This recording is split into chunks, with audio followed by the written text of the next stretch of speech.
President Trump has up until recently called for condolences to anybody who lost, anybody in the Texas floods. No life lost is a good thing. There's a lot of Republicans in Texas, but that doesn't mean that they should be affected, obviously. But yeah, I don't know if I had to say, if I had to say that my aggression and my anger will lead you to think that I feel like some sort of radical way in that sense. And that's not the case. My heart goes out to people who lose people. I wish Trump could say the same, but at the same time, I don't, because I just want him to keep digging a hole for himself. Like, just get out.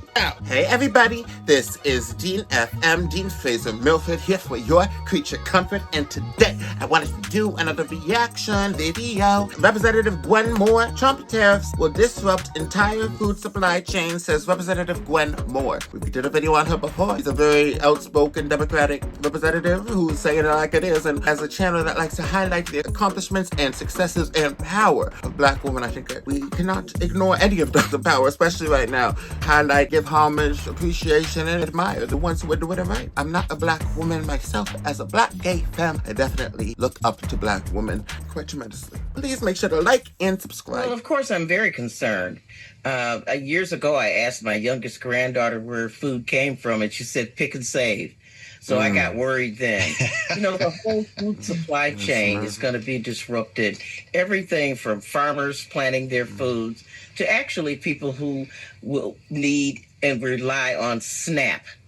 And so this will affect grocers, people who have jobs bagging groceries, inflation, the cost of groceries, and our farmers. And the only way that this president seems to be able to address these things is to try to provide a subsidy for agriculture workers, or to declare that he is not going to deport Mexican migrants who might be working as agricultural workers.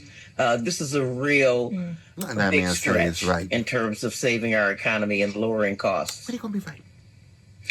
Well, Congresswoman, I would mention, and our audience on Bloomberg TV as well as on YouTube can see this now, President Trump has just landed in Texas alongside First Lady Melania Trump. They, of course, are now heading into the helicopter, and they'll begin viewing some of the damaged areas in and around Kerrville, Texas, from last weekend's devastating floods. When we consider, Congresswoman, the future of FEMA, knowing President Trump has up until recently called for essentially its dismantling and sending that responsibility back to the states, do you believe that policy pursuit is one that he will still actively pursue, or could this disaster actually spell a second chance for FEMA as it currently stands? Well, I guess I wish I could predict what President Trump was going to do, because I would not have predicted that FEMA would have been destroyed when we have seen time and again, whether you believe in climate change or not, the environment be shifty, cause tornadoes, all kinds of 500-year weather conditions. And surprise, this storm was yet another aggression on the part of Mother Nature, and a warning not to dismantle emergency services. I heard President Trump say, I wouldn't have even blamed Joe Biden for this. But I'm telling you that there's nothing like preparedness and nothing like being able to reach people on several different platforms to warn them to escape. And so I think that it's fine for him to be there with his wife. That's where any president should be. And maybe it's better late than never. But I think that the agony and misery of this community is going to continue long after the cameras are gone and long after Air Force One leaves. Well, it is pretty heartbreaking to consider 170 people still missing, Congresswoman. Texas is one of many states that has seen an influx in ICE raids. Of course, Texas is a border state and is no stranger to immigration security here. But I want to ask you about some of the raids that we have been seeing. Condolences to anybody who lost, anybody in the Texas floods. No life lost is a good thing, unless you're talking about like executions or whatever. There's a lot of Republicans in Texas, but that doesn't mean that they should be affected, obviously. But yeah, I don't know if I had to say, if I had to say that. Sometimes my aggression and my anger will lead you to think that I feel like some sort of radical way in that sense, and that's not the case. My heart goes out to people who lose people. I wish Trump could say the same, but at the same time, I don't, because I just want him to keep digging a hole for himself. Like, just get out. In many cases by unmarked and masked individuals who are purportedly with ICE, or sometimes it's hard to tell, Border Patrol, Department of Homeland Security. You just signed a letter urging ICE to not deport undocumented victims of crime. Did you hear a response from the federal government, from the administration on this? Is there anything your office can do to help them?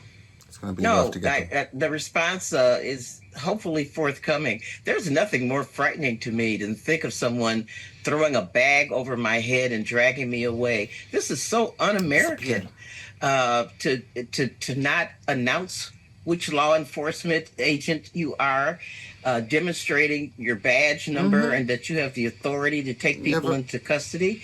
This is very chilling. Federal And I officials think it's being obligated to done show deliberately to replicate the tactics of authoritarian regimes. This is totally unacceptable, and it defies Unmarked people's. cars.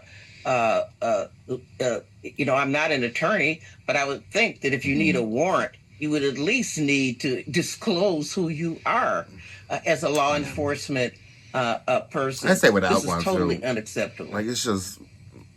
Well, Congresswoman, when we consider ICE will be getting more funding along with Customs and Border Patrol due to the One Big Beautiful Bill that just passed and all the various components in it. With the passage of that bill, with the potential passage of now a rescissions package that could very well happen in the Senate, do Democrats have any incentive to deal with Republicans for a government funding deal?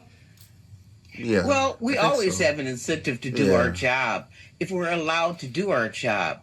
You know, the thing about the package now is that it's the largest border bill that we have seen in history. And I don't know that it's always directed at the right equipment.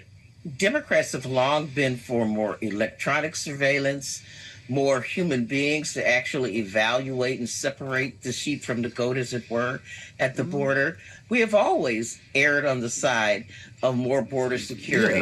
But building the optics of, putting people, surrounding them by alligators.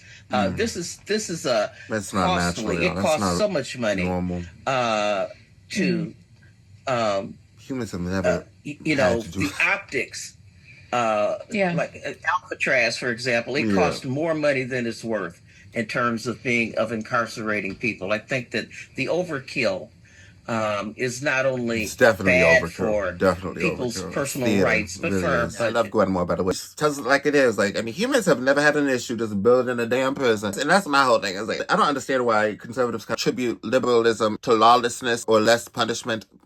Yo, girl, I'm for harsher punishments. I think that's where it's at. Like, you got repeat offenders out here, aggravated assault offenders, that those people ruin it for the rest of us type of thing. So, yeah. Being able to do what you want to do with yourself and being able to live and thrive the best life, the best beautiful life you can in this country as a citizen. And that, my dear, was reacting to Trump tariffs will disrupt entire food supply chain, says Representative Gwen Moore. And I hope you have a nice day. I'll talk to you later. Bye-bye.